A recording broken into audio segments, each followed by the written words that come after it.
దేవుని నివాసము అనేటువంటి విషయాన్ని గురించి ఆలోచన చేయబోతున్నాం. వాస్తవానికి దేవుడు ఉండేటువంటి చోటు పరలోకంలో దేవుడు ఉంటాడు. వాస్తవానికి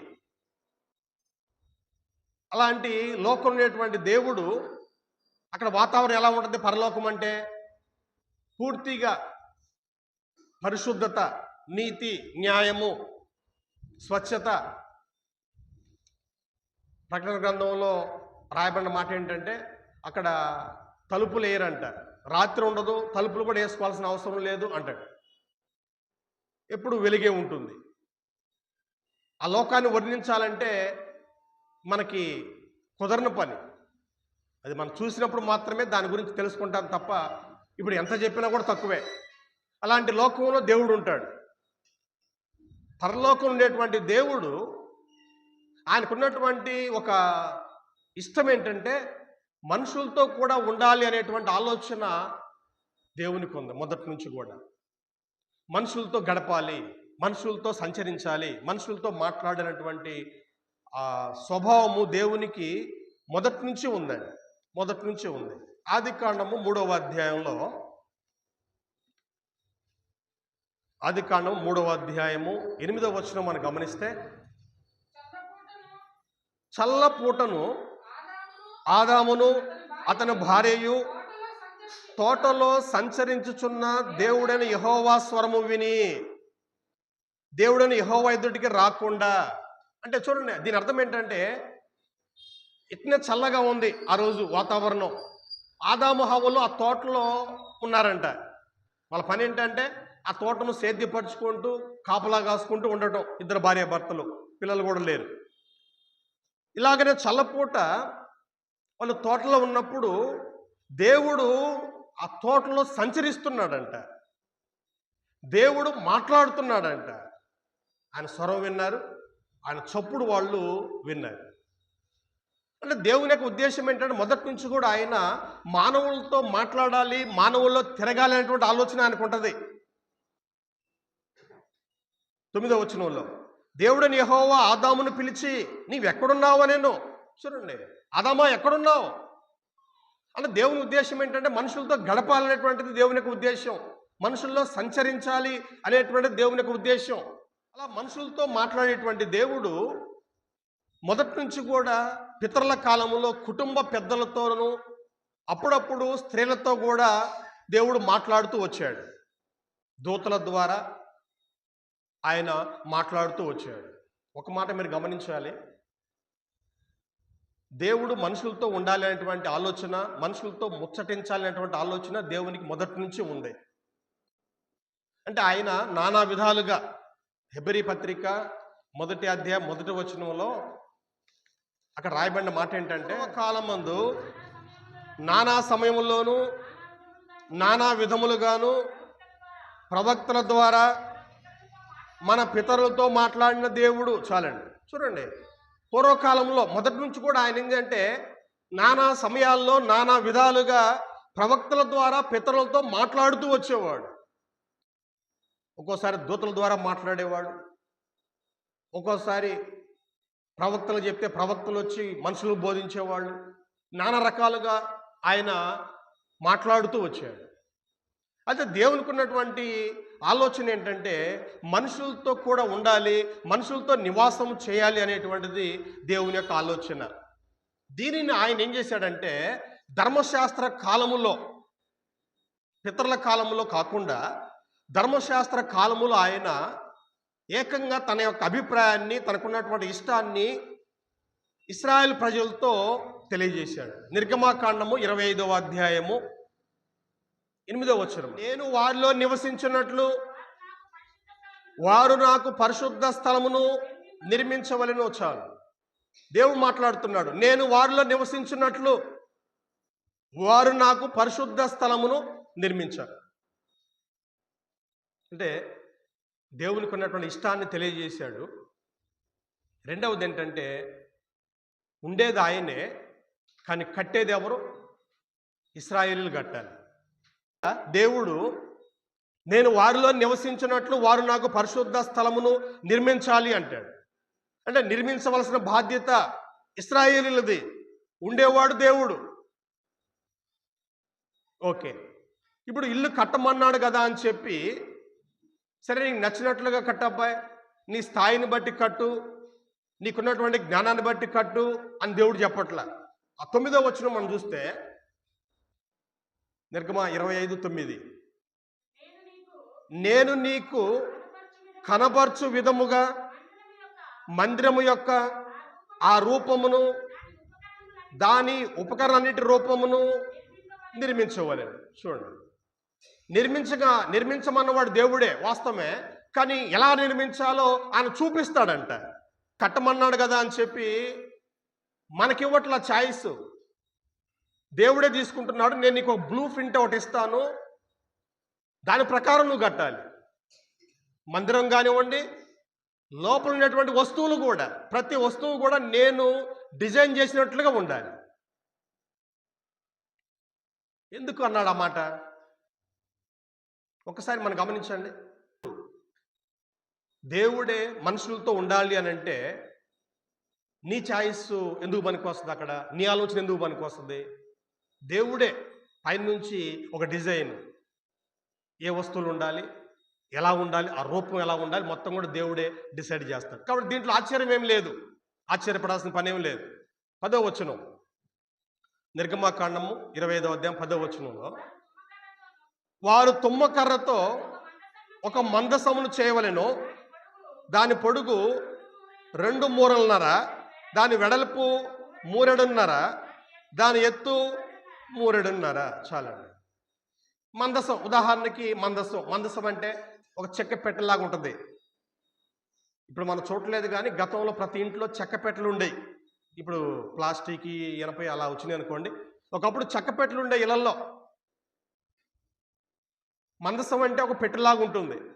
తుమ్మకర్రతో అన్నాడు. ఆయన చెప్పినప్పుడు నోరు మూసుకొని తుమ్మకర్ర వాడాలి. ఇందా చెప్పాను కదా, మేము డిపార్ట్మెంట్ పని చేసేటప్పుడు ఏ రాడ్డు వాడాలో ఆయనే చెప్తాడు.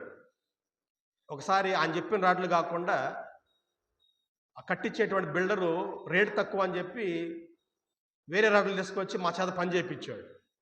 ఆయన వచ్చి చూసిన తర్వాత మొత్తం మరలా ఓడదేయండి, అవి మొత్తం తీసి పడేయండి, నేను చెప్పిన రాడు తీసుకురండి అన్నాడు. మరలా నోరు మూసుకొని అవి మొత్తం ఓడదీసాం, అవి మొత్తం పక్కన పడేసాం. వేరే కొత్త రాడ్లు, ఆయన చెప్పిన రాడ్లు తీసుకొచ్చి మరలా వాటిని ఏర్పాటు చేసాం. అలా ఉంటుందండి. మనకు చెప్పేటువంటి వ్యక్తి ప్రాముఖ్యమైన వ్యక్తి అయినప్పుడు ఆయన చెప్పినట్లుగా ఉండాలా. మనం నిర్ణయాలు తీసుకుంటే ఆయన ఏమంటాడంటే తీసి పడేయండి అంటాడు. ఇప్పుడు దేవుడు కూడా ఒక మందసం పెట్టె చేయమన్నాడు, చెక్క పెట్టె చేయమన్నాడు. ఏ చెక్క వాడాలో కూడా చెప్పాడు ఆయనే. తుమ్మ కర్ర అన్నాడు. ఇంకంతే, ఇంక నోరు మూసుకొని ఆ కర్ర ఎంత కాస్ట్ అయినా కానీ అదే తీసుకొని రావాలి. రెండవది, దాని పొడుగు, ఎత్తు, వెడల్పు ఇది కూడా చెప్తున్నాడు. ఇందా చెప్పాను కదా, ప్రతిదీ కూడా చిన్న పాయింట్ కూడా ఆయన చెప్తాడు. నోరు మూసుకొని మనం చెయ్యాలి. 2 అంతే ఉండాలి, 3.5 అంటే అంతే ఉండాలి. అలా దేవుడు మందిరాన్ని ఎలా ఏర్పాటు చేయాలో ఇక్కడ నుంచి ఉదాహరణ చెప్పాను నేను. ఇక్కడ నుంచి మనకి ఆ మందిరాన్ని ఎలా నిర్మించాలనేటువంటిది చాలా వరకు చెప్పుకుంటూ వచ్చాడండి. మందసం కానివ్వండి, బలిపీఠం కానివ్వండి, గుడారం తయారు చేసే విధానం కానివ్వండి, ఏ గుడ్డ వాడాలి, ఇవన్నీ దేవుడు కొలతలు, రంగు మొత్తం దేవుడు తెలియజేస్తూ ఉంటాడండి. నిర్గమాకాండము 39వ అధ్యాయం, నిర్గమాకాండము 39వ అధ్యాయము 42, 43 వచనాలు. యెహోవా మోషేకు ఆజ్ఞాపించినట్లు ఇశ్రాయేలీలు ఆ పనంతయు చేసిరి. మోషే ఆ పనంతయు చూసినప్పుడు యెహోవా ఆజ్ఞాపించినట్లు వారు దాన్ని చేసి ఉండిరి, అలాగునే చేసి ఉండిరి కనుక మోషే వారిని దీవించాలి. 25వ అధ్యాయం నుంచి మనం చదువుతూ వస్తే ఏ వస్తువులు మందిరంలో ఉండాలి, వాటిని ఎలా చేయాలి, మొత్తం దేవుడే వివరంగా తెలియజేస్తాడు. నేను ఒక మందసం గురించి మాట్లాడాను. ఇప్పుడు మనం ముగింపుకు వచ్చాం. దేవుడు చెప్పినట్లుగా మొత్తం రెడీ అయిపోయింది, మందిరం మొత్తం రెడీ అయిపోయింది. మోషే ఆ పనంతా చూశాడంట. ఎలా ఉందంట అది? యెహోవా ఆజ్ఞాపించినట్లు వారు దాన్ని చేసి ఉండిరి, అలాగునే చేసి ఉండిరి. ఇక్కడ 2 అండి. దేవుడు చెప్పినటువంటి పని మొత్తము చేయాలి, మొత్తం కూడా అలాగునే చేయాలి.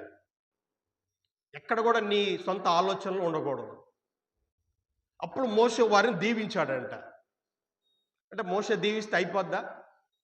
పని బాగానే ఉంది, మోషే వాళ్ళని దీవించాడు, అయిపోద్దా? అక్కడ ఉండాల్సింది దేవుడు. ఓకే, మేనేజర్ సంతకం పెట్టాడు, ఓకే, మేనేజర్ మీద పెద్ద ఆయన ఇంకొక ఆయన ఉంటాడు, ఆయన కూడా సంతకం పెట్టాలి కదా. ఇప్పుడు మోషే చూశాడు, ఓకే అన్నాడు, వాళ్ళని దీవించాడు. 40వ అధ్యాయం, నిర్గమాకాండము 40వ అధ్యాయము 33వ వచనం నుంచి మనం చూద్దాం. మరియు అతడు మందిరమునకు బలిపీఠమునకును చుట్టూ ఆవరణమును ఏర్పరిచి మోషే పని సంపూర్తి చేసెను. అప్పుడు మేఘము ప్రత్యక్ష గుడారమును కమ్మగా యెహోవా తేజస్సు మందిరమును నింపెను. చూడండి, మోషే ఏం చేశాడంట? అలాగున మోషే పని సంపూర్తి చేసెను. మందిరం మొత్తం నిలబెట్టాడు, లోపల వస్తువులు అన్నీ ఎక్కడ ఉండాలో అక్కడ పెట్టాడు. మోషే ఆ పని మొత్తం సంపూర్తి చేశాడు. మరి పెద్ద ఆయన ఉన్నాడు కదా. అప్పుడు ఎప్పుడైతే సంపూర్తి అయిపోయిందో అప్పుడు మేఘము ప్రత్యక్ష గుడారమును కమ్మగా యెహోవా తేజస్సు మందిరమును నింపెను. ఆ మేఘము మందిరం మీద నిలుచుట చేత మందిరము యెహోవా తేజస్సుతో నిండెను. కనుక మోషే ప్రత్యక్ష గుడారంలోనికి వెళ్ళలేకుండెను. దేవుడు కూడా దాన్ని చూసి శబాష్ అన్నాడు, తన వెలుగుతో దాన్ని నింపాడు. సో ఇప్పుడు దేవునికి ఇశ్రాయేలు కాలంలో ఒక మందిరం అనేటువంటిది ఏర్పాటైంది. దీన్నే సాక్ష్యపు గుడారము లేదా ప్రత్యక్ష గుడారము అంటారు. దేవుడు ఉండేటువంటి స్థలం ఇది, దేవుని నివాసము. దేవుడు ఆ గుడారంలో ఉంటాడు. అది 3 భాగాలుగా ఉంటుంది. ఆవరణము, పరిశుద్ధ స్థలము, అతి పరిశుద్ధ స్థలం అని 3 భాగాలుగా ఉంటుంది. అది దేవుని యొక్క నివాసం, దేవుడు ఉండేటువంటి చోటు. మోషే దానిని ఏర్పాటు చేశాడు. ఇది ఎలా ఉంటుందంటే, మనం టెంట్ అంటాం కదా, తీసుకోవటం మరలా బిగించుకోవటం, ఊడబీగటం మరలా వేసుకోవటం, అలాంటిదన్నమాట ఇది. కారణం ఏంటంటే, మోషే కాలం అంటే ఏ కాలం ఇది? నడిచే కాలం. ఒక ఊరిలో పర్మనెంట్గా లేకుండా కనాను వైపు నడుస్తూ ఉండేటువంటి కాలం అది. 40 సంవత్సరాలు నడుస్తూ ఉన్నారు కదా. మరి నడుస్తూ ఉండే వాళ్ళు ఏం చేయాలా? ఈ ఊరిలో దేవునికి గుడారం వేస్తే మరి తెల్లారి ఇంకొక ఊరు పోవాలా. లేవీలు ఉంటారు, వాళ్ళు మరలా సెల్లని ఓడబిక్కి సామాను మొత్తం సర్దుకొని ఇంకొక ఊరు వెళ్తారు, అక్కడ గుడారం వేస్తారు. ఇలాగనమాట జరిగేటువంటి ప్రాసెస్ అది. ఇంకో విషయం ఏంటంటే, వీళ్ళు ఏ ఊరు వెళ్ళినా కూడా ముందు గుడారం ఏర్పాటు చేయాలా. ఇప్పుడు ఉదాహరణకి నడుచుకుంటూ వెళ్ళి ఒక ఊరు చేరారనుకోండి, ఆ ఊరు వెళ్ళగానే మేము ఉండటానికి ముందు ఒక ఇల్లు కట్టుకుంటాం, మా పశువులకి గుడారం వేస్తాం, వాన వస్తుంది తడుతాయేమో అని పశువుల గురించో ఇళ్ళ గురించో కాదు. వాళ్ళు చేయాల్సిన మొట్టమొదటి పని ఏంటంటే యెహోవా మందిరాన్ని నిలపాలి. ముందు మందిరం పని అయిపోవాలి. దాని చుట్టూ, మందిరం చుట్టూ లేవీలు ఉంటారు. మందిరం చుట్టూ తూర్పున కానీ ఉత్తరం కానీ దక్షిణం కానీ 4 వైపులు కూడా ఆ మందిరం చుట్టూ లేవీలు ఉంటారు. ఆ తర్వాత వీళ్ళు గుడారం వేసుకోవాలి. ఎవరు? ప్రజలు. ఇది ప్రాసెస్ అన్నమాట. అలా వారు ఏ ఊరు వెళ్ళినా కూడా ముందు మందిరం ఉండాలి, ఆ తర్వాత సేవకుల గృహాలు ఏర్పాటు అవ్వాలి, ఆ తర్వాత వీళ్ళు గృహాలు ఏర్పాటు చేసుకోవాలి. అప్పుడు దేవుడు దాన్ని మెచ్చి దేవుడు దాంట్లో నివాసం ఉండి వాళ్ళకి సహాయం చేస్తూ ఉంటాడు. ఈ ప్రత్యక్ష గుడారం అనేటువంటిది దావీదు కాలం వరకు కూడా కొనసాగుతూ వస్తుంది. సమూయేలు 2వ గ్రంథము 7వ అధ్యాయంలో దావీదుకి ఒక ఆలోచన వచ్చిందండి. నేను దేవదారు రాళ్ళతో కట్టిన నగరి యందు వాసము చేయుచుండగా దేవుని మందసము డేరాలో నిలిచి ఉన్నదనగా నాతాను, యెహోవా నీకు తోడుగా ఉన్నాడు, నీకు తోచినదంతయు నెరవేర్చుమని. ఇక్కడ ఈ సమయం దావీదు సమయం వచ్చేసరికల్లా దావీదు మహారాజు, ఇశ్రాయేల్ దేశం మొత్తానికి రాజు. పెద్ద ఇల్లు కట్టుకున్నాడు. మరి రాజుగారికి నగరును ఏర్పాటు చేసుకున్నాడు, క్యాపిటల్ సిటీ యెరూషలేము. ఈయన కూడా మంచి ఇల్లు కట్టుకున్నాడు రాజుగారు ఉండటానికి. మంచి ఇల్లు కట్టుకొని దాంట్లో ఉన్న తర్వాత అప్పుడు వచ్చిందండి ఆలోచన, నేను ఇంత పెద్ద ఇంట్లో ఉంటుంటే దేవుని నివాసము ఆ డేరాలో ఉన్నదేంటి? గుడారాలు, మేకులు, బొంగులు, కర్రలు తీసుకోవటం, వేసుకోవటం, గాలి వస్తుంది, ఊగుతూ ఉంటాయి, అవి కొన్నిసార్లు అవి సినిగిపోతూ ఉంటాయి.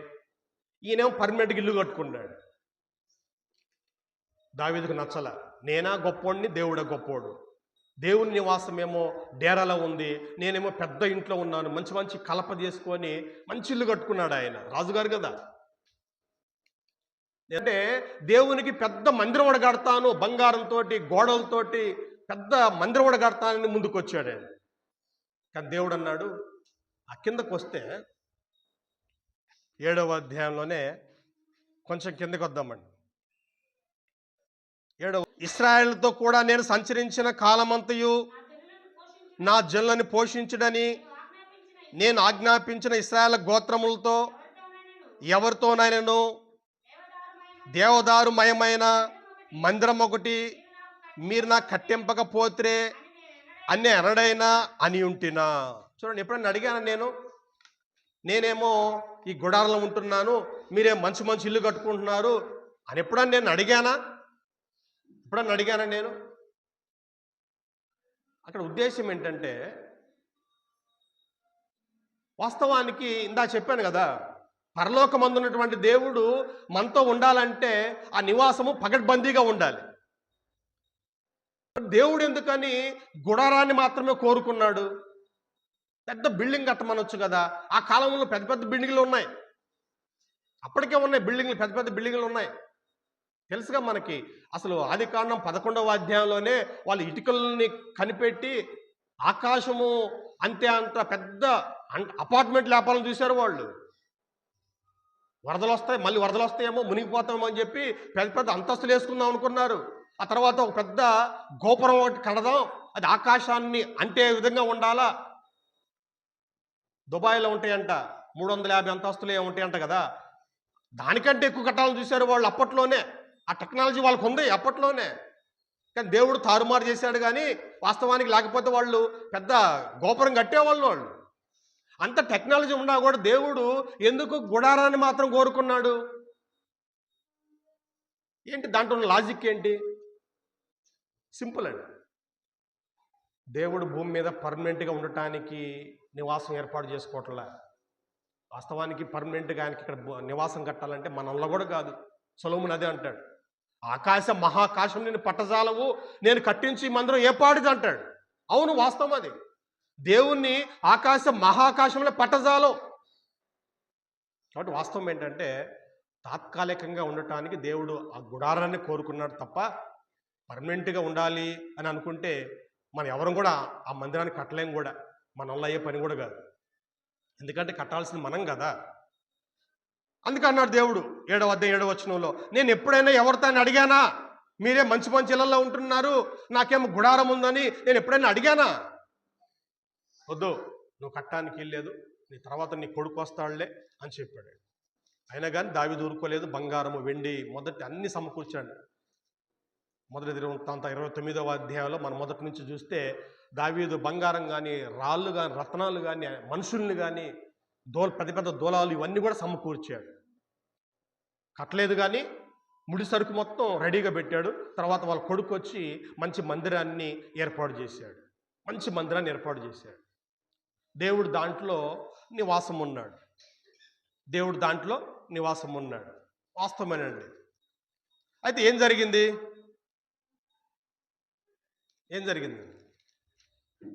ఇదే మందిరాన్ని చివరికి బబులోను సామ్రాజ్యం వాళ్ళు వచ్చి తగలబెట్టారు, పడగొట్టారు. 2వ దినవృత్తాంతాలు 36వ అధ్యాయము 19వ వచనం మేడం, 18 నుంచి చూద్దాం. బబులోను రాజు పెద్దవేమి చిన్నవేమి దేవుని మందిరపు ఉపకరణలన్నిటినీ, యెహోవా మందిరపు నిధులదేమి, రాజు నిధులదేమి, అధిపతుల నిధులదేమి, దొరికిన ద్రవ్యమంతయు బబులోను తీసుకొని పోయాను. అదిగాక కల్దీలు దేవుని మందిరమును తగలబెట్టి యెరూషలేము ప్రాకారమును పడగొట్టి దాని యొక్క నగర్లన్నింటినీ కాల్చివేసిరి. మందిరం ఎలా ఉంటుందంటే, మందిరం గుడారం కానీ, ప్రత్యక్ష గుడారం కానివ్వండి, లేకపోతే సొలొమోను కట్టించిన మందిరం కానివ్వండి, ఎంత పవిత్రంగా ఉంటుందంటే లోపల చిన్న మిస్టేక్ జరిగినా కూడా ఖాళీ బూడిదైపోవాల్సిందే. అహరోను కుమారులు ఇద్దరు కూడా లోపలే వాళ్ళు ధూపం వేసేటప్పుడు సరిగా ధూపం వేయకపోతే ఇద్దరు కాలి బూడిదైపోయారు. ఉజ్జా అనేటువంటి ఒక వ్యక్తి మందసం పడిపోతుంటే చెయ్యి పట్టుకుంటే అతను అంతే కాలి బూడిదైపోయాడు.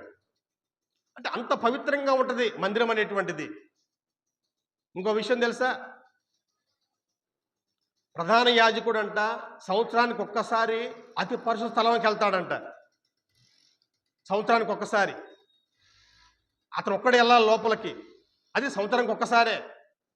మరి ఒకవేళ లోపల అతను చచ్చిపోతే, అందుకని అతని నడుంకి ఒక తాడు కడతారంట. ఆల్రెడీ నడుంకి ఒక తాడు ఉంటుంది వాళ్ళకి, సేవకులకి. నడికట్టు ఒకటి ఉంటుంది, ఆ నడికట్టు కంట పొడవాటి తాడు ఒకటి కడతారంట. ఒకవేళ అతను చనిపోతే తాడు పట్టుకొని లాగటమే తప్ప లోపలికి వెళ్ళి శవం తీసుకురావడానికి ఎవరికి కూడా హక్కు లేదు. వీడిపోతే వీడు కూడా చేస్తాడు. అందుకే తాడు, పొడుగు తాడు ఒకటి కడతారు. ఒకవేళ ఆయన లోపల చచ్చిపోతే ఆ తాడు పట్టుకొని శవాన్ని బయటికి లాగటమే. అంత పకడ్బందీగా ఉంటుంది. లోపల వస్తువులు ఎవరు పడితే వాళ్ళు ముట్టుకోకూడదు. ఉజ్జా మందసాన్ని ముట్టుకొని చచ్చిపోయాడు. అలాంటి మందిరాన్ని వీళ్ళు తగలబెట్టారు. లోపల దేవుని యొక్క పాత్రలు మొత్తం వాళ్ళ దేశం తీసుకొని పోయారు. ఆ తర్వాత మనం దానియేలు గ్రంథం 5వ అధ్యాయం చూస్తే బెల్షాజర్ అనేవాడు దాంట్లో మందు పోసుకొని తాగుతున్నాడు. మరి దేవుడు తన మందిరాన్ని ఎందుకు అలా చేశాడు? వాస్తవానికి మనం యెహెజ్కేలు గ్రంథం మనం చూస్తే ఆ యెహెజ్కేలు గ్రంథం యొక్క సారాంశం ఏంటంటే, దేవుని యొక్క మహిమ అంట క్రమంగా మందిరాన్ని వదిలేసిందంట. పూర్తిగా దేవుని యొక్క మహిమ దాంట్లో నుంచి వెళ్ళిపోయిన తర్వాత అప్పుడు వీడొచ్చి దాన్ని తగలబెట్టాడు, లోపల పాత్రలు మొత్తం తీసుకెళ్ళాడు. అప్పుడు వచ్చాడు తప్ప అంతకుముందు వస్తే వీడు కూడా తెచ్చేవాడే.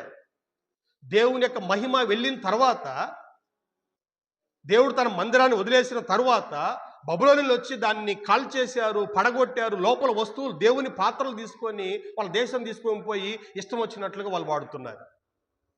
అంటే ఇక్కడ విషయం ఏంటంటే, నేను వారిలో ఉండాలి అని చెప్పిన దేవుడే, డిజైన్ మొత్తం ఇచ్చినటువంటి దేవుడే కొన్నాళ్ళు ఉన్న తర్వాత నచ్చకపోతే ఆయన ఏం చేస్తాడంటే దాన్ని వదిలేస్తాడు. యెషయా గ్రంథం 1వ అధ్యాయంలో చెప్పింది అదే. యెషయా గ్రంథం 1వ అధ్యాయం 11వ వచనం నుంచి మనం చూస్తే, మీ బలులు నాకేలా, దహన బలుగు పొటేలును, బావుగా మేపిన దూడల క్రొవ్వును నాకు వెక్కసమాయను. కోడెల రక్తం అందేనను, గొర్రెపిల్ల రక్తం అందేనను, మేకపోతుల రక్తం అందని నాకు ఇష్టం లేదు. నా సన్నిధిని కనబడవలని మీరు వచ్చున్నారే, నా ఆవరణ త్రొక్కటకు మిమ్మల్ని రమ్మన్నవాడెవడు? మీ నైవేద్యం వ్యర్థము. నైవేద్యం పెట్టమంది దేవుడే, బలి మంది దేవుడే, మందిరానికి రమ్మని చెప్పింది దేవుడే, అమావాస్య విశ్రాంతిని పాటించమని చెప్పింది దేవుడే, పండగలు చేయమని చెప్పింది దేవుడే. ఇప్పుడు అంటున్నాడు అవి నాకు బాధకరములు. 14వ వచనం, వాటిని సహింపలేక విసికి ఉన్నాను. అసలు మిమ్మల్ని ఎవడు రమ్మన్నాడు మందిరానికి అంటున్నాడు. ఎందుకు వచ్చింది ఆయన కోపం? మందిరాన్ని కట్టమన్నది ఆయనే. మందిరంలో ఎలాంటి కార్యక్రమాలు జరగాలో, నైవేద్యం పెట్టడం కానీ, ధూపం వేయటం కానివ్వండి, లేదా పండగలు చేయడం కానివ్వండి, బళ్ళు అర్పించడం కానీ, ఇవన్నీ చేయాల్సింది కూడా మందిరంలోనే. ఇప్పుడు దేవుడు అంటున్నాడు అసలు మిమ్మల్ని రమ్మన్నవాడు ఎవడు అంటున్నాడు. నువ్వేగా చెప్పింది రమ్మని, నువ్వేగా చెప్పింది బళ్ళు ఇవ్వమని. ఇప్పుడు ఏమంటున్నాడు? నాకు ఇష్టం లేదు, విసిగిపోయాను, అసహ్యం వేస్తుంది అంటున్నాడు. అంటే వాస్తవం ఏంటంటే, దేవుడు మనతో ఉండటానికి వచ్చాడు. ఎలా అయితే ఆయన ఉంటాడో అలాంటి పరిశుద్ధ స్థలాన్ని ఆయన ఏర్పాటు చేసుకున్నాడు. కానీ ఇక్కడ ఏం జరుగుతుందంటే, రాను రాను మనుషులు ఏం చేస్తున్నారంటే, దేవునికి ఇచ్చేటువంటి విషయంలో కానివ్వండి, ఆరాధన విషయంలో కానివ్వండి, ఆయన నచ్చినట్లు, ఆయన చెప్పినట్లు కాకుండా స్వార్థం కొరకు, లేదా వాళ్ళకి అనుకూలమైనటువంటి దాన్ని నిర్వర్తిస్తూ దేవుని వ్యతిరేకంగా జీవించినప్పుడు దేవుడు తన మందిరాన్ని అసహించుకుంటున్నాడు, అసలు వద్దంటున్నాడు. చివరికి ఆయన ఖాళీ చేస్తే కల్దీయులు అంటే బబులోనీయులు వచ్చి మందిరాన్ని తగలబెట్టారు, లోపల వస్తువులు తీసుకొని పోయారు. ఇది పాత నిబంధనలో ఉన్నటువంటి చరిత్ర. మరి ఇప్పుడు క్రొత్త నిబంధనలో దేవుని నివాసం ఏంటి? కృత నిబంధనలో దేవుని నివాసం ఏంటి? ఇప్పటికి కూడా చాలామంది అభిప్రాయం ఏంటంటే, ఇజ్రాయెల్ దేశంలో దేవాలయం పడగొట్టారు కదా, బబులోనులు పడగొట్టారు, మరలా మక్కాబీల కాలంలో అది మరలా అంటే గతంలోనే ఎజ్రా నెహెమ్యా నాయకత్వంలో తిరిగి నిర్మించుకున్నారు. మక్కాబీల కాలంలో మరలా అది పడగొట్టబడింది. అంటే పాత నిబంధన కొత్త మధ్య కాలం 400 సంవత్సరాలు ఉంది. ఆ కాలంలో మరలా అది పడగొట్టబడింది. అయితే హేరోద్ దాన్ని మరలా కట్టించాడంట. అంటే రోమా ప్రభుత్వం వాళ్ళు 46 సంవత్సరాల పాటు దాన్ని కట్టించారంట. యేసుక్రీస్తు భూమి మీద ఉన్నప్పుడు అది రెండవ ఆలయం. అది రెండవ ఆలయం.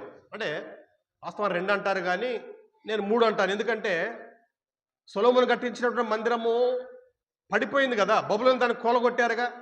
ఎజ్రా నెహెమ్యా నాయకత్వంలో తిరిగి నిర్మించబడింది. అది రెండవది కాదా? హేరోదు మరలా కట్టించాడు, అది మూడోది కాదా? అది ఇప్పుడు క్రీస్తు శకం 70లో ఆ మందిరము పూర్తిగా నాశనం అయిపోయింది. యేసుప్రభు చెప్పాడు కదా మత్తయి సువార్త 24వ అధ్యాయంలో, శిష్యులంట మా దేవాలయం గొప్పతనం చూడు అని ఆయన చూపిస్తున్నారంట. శిష్యులు ఆ దేవాలయపు కట్టడములను ఆయన చూపింపవచ్చేది. అందుకే ఆయన, మీరు ఇవన్నీ చూచున్నారు కదా, రాతి మీద రాయి ఒకటైనను ఇక్కడ నిలిచి ఉండకుండా పడద్రోయబడినని. చూడండి, అప్పటికి బాగానే ఉంది మందిరం. హేరోదు కట్టించాడంట ఆ మందిరం, 46 సంవత్సరాల పాటు కట్టించాడంట. కలకల్లాడుతూ ఉంది మందిరం. శిష్యులు కూడా గొప్పగా చూపించుకుంటున్నారు ప్రభుకి, మా దేవాలయం చూడు అని చూపిస్తున్నారు. ప్రభు అన్నాడు ఇది మొత్తం పడద్రోయబడుద్ది అన్నాడు. క్రీస్తు శకం 70లో కట్టింది రోమా ప్రభుత్వం వాళ్ళే, దాన్ని పడగొట్టింది వాళ్ళే. మరలా కట్టింది వాళ్ళే, పడగొట్టింది వాళ్ళే. క్రీస్తు శకం 70లో ఈ మందిరాన్ని పూర్తిగా వాళ్ళు ధ్వంసం చేశారు. అప్పటి నుంచి ఇప్పటిదాకా కూడా ఈ మందిరం అనేటువంటిది ఇంకా నిర్మించబడలేదు. దేవుడు కోరుకుంది ముందు టెంటే, గుడారం మీద దేవుడు కోరుకుంది గోడలు, గోపురాలు. దేవుడు ఇవి కోరుకోవాలా మొదట్లో. ఏదో దావీదు ముచ్చటపడ్డాడు కాబట్టి దావీదు కోసం ఆయన ఆ మందిరాన్ని ఏర్పాటు చేశాడు తప్ప, వాస్తవానికి ఆయన గోపురంలో ఉండాలా, పెద్ద పెద్ద అంతస్తులో ఉండాలా, బంగారంతో పొదిగి ఉండాలని ఆయన ఉద్దేశం కాదు. ఈ గుడారము భూమి మీద తాత్కాలికమే ఆయనకు తెలుసు. అందుకే ఆయన టెంటే కోరుకున్నాడు, ముందు కోరుకోవటమే. ఇప్పటికీ ఎప్పటికి కూడా ఇంకా భూమి మీద దేవునికి మందిరం అనేటువంటిది ఇంకా కట్టబడదు. వాస్తవానికి ఇప్పుడు దేవుని మందిరం ఏంటి ఆ విషయం తెలుసుకోకుండా మన వాళ్ళు ఇంకా మందిరం కోసం చూస్తున్నారు. చూడండి, మందిరం అనేటువంటిది ఇప్పుడు ఎక్కడ ఉందనేటువంటిది చూసి కూడా ఆ మందిరం గురించి ఆలోచించకుండా ఇంకో మందిరం గురించి చూస్తున్నారండి వీళ్ళు. 1 కొరింథీ 3వ అధ్యాయం 16వ వచనం. 1 కొరింథీ 3వ అధ్యాయం 16వ వచనం. మీరు దేవుని ఆలయమై ఉన్నారనియు దేవుని ఆత్మ మీలో నివసించున్నాడనియు మీరెరుగరా. పౌలు కొరింథున్నటువంటి క్రైస్తవులతో మాట్లాడుతున్నాడు. మీరు దేవుని ఆలయమై ఉన్నారు. ఈ విషయం మీకు తెలియదా? మనకు కూడా తెలియదు ఇప్పటికి కూడా. సంఘమే దేవుని ఆలయము, క్రైస్తవులే దేవుని నివాసము. అంతేగాని ఇంకో మందిరాన్ని ఇజ్రాయెల్ కడతారు అనేటువంటి పిచ్చి మాటలు అవన్నీ కూడా. మీరు దేవుని ఆలయమై ఉన్నారని మీరు ఎరుగరా. మనకి ఇప్పటికీ అర్థం కాదు. 2 కొరింథీ 6వ అధ్యాయం 18వ వచనంలో మనము జీవము గల దేవుని ఆలయమై ఉన్నాము.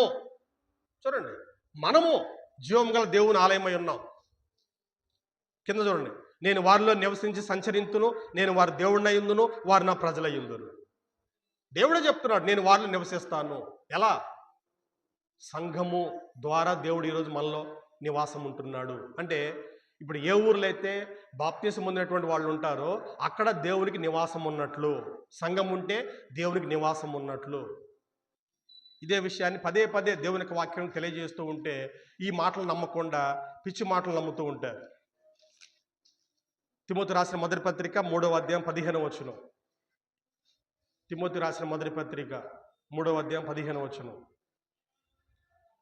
ఆయనని ఆలస్యం చేసిన ఎడల దేవుని మందిరములో, అనగా జీవం గల దేవుని సంఘములో. దేవుని మందిరం అంటే అర్థం స్పష్టంగా చెప్తున్నాడు. దేవుని మందిరములో అనగా జీవం గల దేవుని సంఘములో. సంఘమే దేవునికి మందిరం. ఇప్పుడు దేవుడు ఉండేది ఎక్కడ? సంఘంలో దేవుడు ఉంటాడు. ఎక్కడ ఇద్దరు ముగ్గురు కూడి ఉంటే అక్కడ ఉంటానని చెప్పాడు. మరి దేవుడు ఏమంటున్నాడు తెలుసా? ఇద్దరు ముగ్గురున్నా నేను ఉంటాను అంటున్నాడు. కావాల్సింది ఎవరండి? పూర్ణ హృదయముతో అనుసరించే వాళ్ళు. ఏదో సంఖ్య కోసం వచ్చాము, ఆధార కోసం వచ్చాము, అవసరం లేదు. దేవునికి అవసరం లేదు. మిమ్మల్ని ఎవడు రమ్మన్నాడు? ఇందా చెప్పాం కదా, ఎవడు రమ్మన్నాడు మిమ్మల్ని? ఇజ్రాయెల్ ఎలా తయారంటే దేవునికి ఒక మంచి మందిరం ఉండాలి, అందుకే మందిరం కట్టాం మేము. మందిరం ఉంటే సరిపోద్దా? పూజారి ఉండాలి కదా, పూజారి ఉంటే సరిపోద్దా? అర్చనలు జరగాలి కదా. అందుకని వీళ్ళు ఏం చేస్తున్నారు? పూజారులను పెట్టి కోడనివ్వటం, మేకనివ్వటం, నైవేద్యం పెట్టడం, అమావాస్య పాటించటం, ఇది చేస్తున్నారు. వాళ్ళ బ్రతుకులు మారకుండా అన్ని చేస్తున్నారు. వీళ్ళ ఉద్దేశం ఏంటంటే దేవునికి మందిరం కావాలి, కట్టాము. దేవునికి పూజారులు కావాలి, యాజకులు పెట్టాము. దేవుడికి బలులు నైవేద్యాలు కావాలి, వాళ్ళ చేత మేము చేపిస్తున్నాము, డబ్బులు ఇచ్చేలా చేపిస్తున్నాము. అయిపోయింది కదా. దేవుడు అంటున్నాడు, అసలు మిమ్మల్ని ఎవడు రమ్మన్నాడు? ఎవడు బలి ఇమ్మన్నాడు? ఇవన్నీ నాకు అసహ్యం, తేమాకండి అన్నాడు.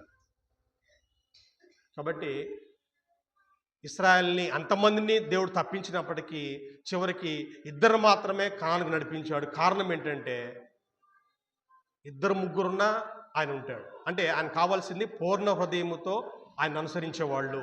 ఈరోజు సంఘమే దేవునికి ఆలయము. మరి సంఘంలో ఎంతమంది ఉండాలా? మా సంఘంలో 100 మంది అండి, 500 మంది అండి, 1000 మంది అని అంటారు. మంచిదే, కానీ ఎంతమంది దేవుణ్ణి పూర్ణ హృదయముతో ఆరాధిస్తున్నారు? అలాంటి వారు ఇద్దరున్నా చాలు, ముగ్గురున్నా చాలు. లెక్క కోసం అనేక మంది ఉండాల్సిన అవసరం కూడా లేదు. కాబట్టి ఈరోజు దేవునికి ఉన్న మందిరం ఏంటంటే సంఘమే దేవుని మందిరము. మరి ఈ సంఘం ఎలా ఉండాలా? ఈ మాట చెప్పి నేను ముగిస్తానండి. ఈరోజు దేవునికి నివాసము సంఘమే. అయితే ఇప్పుడు దేవుడు ఏం చేశాడంటే రూల్స్ ఏమైనా మార్చాడా? ఇశ్రాయేలుకి ఏం చెప్పాడు? మందిరాన్ని కట్టండి అని చెప్పాడు. తర్వాత ఏం చెప్పాడు ఆయన? నేను నీకు కనబరచు విధముగా అన్నాడు. బ్లూ ప్రింట్ ఆయన ఇస్తాడు. అలాగనే లోపల ప్రతి వస్తువు కూడా ఆయన చెప్పినట్టుగా ఉండాలంట, ప్రతి వస్తువు కూడా. మరి ఇప్పుడు సంఘం అనేటువంటిది బ్లూ ప్రింట్ ఆయన ఇస్తాడా, లేకపోతే మనం తయారు చేసుకోవాలా? సంఘంలో ఎలాంటి కార్యక్రమాలు ఉండాలో మనం డిసైడ్ చేయాలా, ఆయన డిసైడ్ చేస్తాడా? అంటే అప్పట్లో అలా ఉందలేండి, ఇప్పుడు దేవుడు మనకి అవకాశం ఇచ్చాడు, నీ ఇష్టం, నువ్వే సంఘాన్ని కట్టుకో, నచ్చినట్టుగా కట్టుకో అని దేవుడు చెప్పాడా? ఈరోజు చాలామంది చేస్తున్న ప్రయత్నం ఏంటంటే దేవునికి నివాసం సంఘమే అని తెలిసి చాలామంది సంఘాలు కడుతున్నారు. ఎలా కడుతున్నారు అని అంటే వాళ్ళకి నచ్చినట్లుగా సంఘాలు కట్టుకుంటూ పోతున్నారు. డిజైన్ దేవుడి వల్ల నువ్వు ఏర్పాటు చేసుకుంటావా? ఈరోజు మీరు చూడండి, రకరకాల పేర్లు. మరి ఆయన పెట్టిన పేరు నేను పెట్టకూడదు కదా, అందుకే రకరకాల పేర్లు. ఒకప్పుడు సంఘాలు ఉండేయండి, లూథరన్ సంఘం, బ్యాప్టిస్ట్ సంఘం, పెంతెకోస్తు సంఘం, అలా సంఘాలు ఉండేవి ఒకప్పుడు. తర్వాత మెల్లిమెల్లిగా ఏమొచ్చినాయి అంటే సహవాసాలు వచ్చినాయి. ఆ తర్వాత మందిరాలు, ప్రార్థనా మందిరాలు. అంటే ఎవరికి నచ్చినట్టుగా వాళ్ళు మార్చుకుంటూ పోతున్నారు. ఇది కూడా దేవుని నివాసమే అనుకుంటున్నారు. అంటే దేవుడు ఎలా పడితే అలా ఉంటాడా? ఆదికాండము 6వ అధ్యాయం 8వ వచనంలో జలప్రాణం వచ్చిన తర్వాత నోవాహు అంట ముందు ఒక కాకిని పంపిస్తాడు, అది తిరిగి రాలా. తర్వాత నల్ల పావురం కూడా పంపిస్తాడండి, నల్ల పావురాన్ని పంపిస్తాడంట. అసలు నీళ్ళు తగ్గినాయో లేదు చూడటానికి అని చెప్పి నల్ల పావురాన్ని పంపిస్తే అది వెంటనే రెట్లు వచ్చింది. అది ఎందుకు వచ్చిందంటే కనీసం అది కాళ్ళు నిలబెట్టడానికి కూడా ఎక్కడ స్థలం లేదంట దానికి. అంటే కాకిలాగా ఇది ఆడబెడితే ఆడ ఉండేది కాదు పావురం అనేటువంటిది. అది ఉండాలంటే దానికి అనుకూలంగా ఉండాలి. కాబట్టి అదేం చేసిందంటే తిరిగి వచ్చిందంట. నోవాహు దాన్ని పట్టుకొని మరలా లోపల వేసుకున్నాడు. ఆదికాండము 8వ అధ్యాయము 9వ వచనంలో నీళ్లు భూమి అంతటి మీద ఉన్నందున తన అరకాలు నిలుపుటకు దానికి స్థలము దొరకలేదు గనక ఓడలో ఉన్న అతని వద్దకు తిరిగి వచ్చాను. అప్పుడు అతను చేయి చాపి దాన్ని పట్టుకొని ఓడలోనికి తీసుకొనిను. మరి 7 దినములాగి 10వ వచనంలో మళ్ళీ 7 రోజులు లాగి అదే పావురాన్ని పంపించాడు. అంటే చూడండి, ఆ పావురము ముందు పంపిస్తే ఏం చేసిందంటే అది కాళ్ళు నిలపడానికి కూడా స్థలం లేకపోతే తిరిగి వచ్చిందంట. అది ఉండాలంటే ఏం చేయాలా? దానికి అనుకూలమైన వాతావరణం ఉండాలి, స్థలం ఉండాలి. అంటే పావురానికి అంత ఉంటే దేవునికి ఎంత ఉండాలి? ఇంకా దేవుడు ఎక్కడ పెడితే అక్కడ ఉంటాడా? అవునాడు ఆయన 68వ కీర్తన 5వ వచనంలో తన పరిశుద్ధ ఆలయమందుండు దేవుడు అంటాడు. పరిశుద్ధ స్థలంలో దేవుడు ఉంటాడు. ఇశ్రాయేలు గుడారం ఏర్పాటు చేశారు, అది పరిశుద్ధంగా ఉన్నప్పుడు దేవుడు దాంట్లో ఉన్నాడు. ఆ తర్వాత దాన్ని వదిలేశాడండి, గుడారాన్ని వదిలేశాడు, మందిరాన్ని వదిలేశాడు. మోషే కాలంలో కూడా నేను మీతో రాను, మీరు పోయిన యుద్ధంలో పోయినా ఓడిపోతారు మీరు అని దేవుడు వదిలేశాడు వాళ్ళని. కారణం ఏంటంటే ఆ నచ్చపోతే ఉండడు ఆయన. ఈరోజు సంఘాలు, రకరకాల సంఘాలు కట్టుకుంటా చూడండి, దేవుడిచ్చిన డిజైన్ కాదు, నచ్చినట్లుగా కట్టుకుంటూ పోతున్నారు, ఒకరికొకరు సంబంధం లేదు. అది ఇజ్రాయెల్ కాలంలో మందిరం ఒక్కటే, మరి కొత్త నిబంధనలో సంఘం ఒక్కటే ఉండాలి లేదా? ఎఫెసీ పత్రిక 4వ అధ్యాయం 4వ వచనంలో సంఘం ఒక్కటే అని స్పష్టంగా చెప్పినా కూడా రకరకాల సంఘాలు, రకరకాల విశ్వాసాలు, రకరకాల బాప్తీసాలు, ఇవన్నీ దేవునికే అని అనుకుంటే అది నీ భ్రమ. సొలొమోను మంచి మందిరం కట్టాడు కదా, వాళ్ళ కొడుకు రెహబాము కాలం ఏం జరిగిందంటే రాజ్యం విడిపోయింది. మందిరం ఒకటే, రాజ్యం 2 ముక్కలైంది కదా. ఇప్పుడు రెండో రాజు ఏమనుకున్నాడంటే, అరే మందిరానికి మనోళ్ళు మొత్తం అటు పోవాలి కదా, ఇలా వస్తూ పోతూ ఉంటే మరి జనాలు మరలా అతనితో కలిసిపోతారేమో, నన్ను చంపేస్తారు, రాజ్యం మరలా ఒకటైపోద్ది అని చెప్పి వీడు స్వార్థం కోసం వీడు 2 మందిరాలు కట్టాడు వీళ్ళ దేశంలో. బేతెల్లో ఒకటి, దానిలో ఒకటి. అంటే వీడి ఉద్దేశం ఏంటంటే మందిరం ఒకటే ఉంటే అందరు అక్కడికి పోవాలి కదా మరలా, అలా పోతే మరి రాజ్యం ఒకటైపోద్ది కదా. అందుకే వీడేం చేశాడు, 2 మందిరాలు కట్టాడు. అక్కడ ఉంది ఒకటైతే ఈ 2 కట్టాడు. అన్నీ మార్చుకుంటూ వచ్చాడు. మరి దేవుడు అది కూడా అంగీకరించాడా? లేదండి. దాన్ని ఎప్పుడో తృణీకరించాడు ఆయన. ఎమ్మటే పంపించాడు దైవజనుణ్ణి, ఈ బలిపీఠం బద్దలైపోద్ది అని దేవుడు వెంటనే 13వ అధ్యాయంలోనే ఎమ్మటే పంపించాడు. 12వ అధ్యాయంలో ఆయన కొత్త మందిరం ఏర్పాటు చేస్తే వెంటనే 13వ అధ్యాయం, రాజుల మొదటి గ్రంథం 13వ అధ్యాయం వచ్చేసరికల్లా వెంటనే దైవజనుని పంపించాడు, ఈ బలిపీఠం బద్దలైపోద్ది అన్నాడు. వేరే సంఘం కడితే దేవుడు వెంటనే దాన్ని శపిస్తాడు. దేవునికి ఇష్టం ఉండదు అది, అయినా వాళ్ళు దాన్ని మెయింటైన్ చేసుకుంటూ వచ్చారు. దేవుడు వద్దన్నా కూడా వాటిని కొనసాగిస్తూ వచ్చారు. చివరికి ఏమైంది తెలుసా, అసలు టోటల్గా ఆ దేశమే లేకుండా పోయింది. ఇజ్రాయెల్ 10 గోత్రాల వాళ్ళు అషూరు చెరకి వెళ్ళిపోయారు, ఇంకా తిరిగి వచ్చిన సందర్భం కూడా లేదు. అలా ఉంటుంది, దేవునితో పెట్టుకుంటే అలా ఉంటుంది. కాబట్టి దేవుని నివాసము సంఘము, ఆ సంఘము ఆయన డిజైన్ ఇవ్వాలి. సంఘంలో ఎలాంటి కార్యక్రమాలు ఉండాలో ఆయన చెప్పాలి. స్త్రీలు ఎలా ఉండాలి, పురుషులు ఎలా ఉండాలి, సేవకులు ఎలా ఉండాలి, విశ్వాసులు మొత్తం కూడా ఆయన చెప్పాలి. అది దేవుని నివాస స్థలము. అప్పుడు దేవుడు ఆ సంఘంలో ఉంటాడు. వాళ్ళిద్దరున్నా, ముగ్గురున్నా, 10 మంది ఉన్నా, 100 మంది ఉన్నా, నీతికి యథార్థంగా ఉంటే ఉంటాడు. నామకార్థంగా లేకుండా ఏదో రావాలి కాబట్టి వచ్చి ఇలా నామకార్థ భక్తి చేస్తే దేవుడు ఈ సంఘాన్ని కూడా వదిలేసి వెళ్ళిపోతాడు. అదన్నాడు ప్రకటన గ్రంథం 2వ అధ్యాయంలో ఎఫెసీయుల సంఘాన్ని గురించి మాట్లాడుతూ, నువ్వు మారు మనసు పొందు, లేకపోతే నీ దీపస్తంభాన్ని తీసేస్తాను అన్నాడు. దీపస్తంభం అంటే ఏంటి అక్కడ అర్థం? సంఘం. అక్కడ సంఘాన్ని తీసేస్తానంటే అర్థం ఏంటి? సంఘం అంటే ఇదే గోళ్ళ స్లాబా మొత్తం పడేసిపోవటానికి. సంఘం అంటే ఎవరు? మనుషులు. మనుషులు తీసేస్తానంటే చంపేస్తానని. ఆ రోజు ఇశ్రాయేలు ప్రజల్ని పాత 1,00,000 మంది దేవుడు చంపేశాడు కదా. యెహోషువ, కాలేబు వీళ్ళిద్దరిని మిగిలిచ్చి మిగతా వారిని చంపాడు కదా. అదే దీని అర్థం. సంఘాన్ని తీసేస్తానంటే మొత్తాన్ని చంపేస్తానని. కాబట్టి ఆలోచన చేసుకుందాం. దేవుడు మనతో ఉన్నాడు, జాగ్రత్తగా ఉండాలి, భయపడాలి, ఆయన అంటే వనకాలి, పరిశుద్ధంగా జీవించాలి. అప్పుడు దేవుడు మనతో ఉంటాడు, అప్పుడు మనం సంతోషంగా ఉంటాం. మీ అందరికీ వందనాలు తెలియజేస్తూ ఈ వాక్యాన్ని ముగిస్తున్నాను.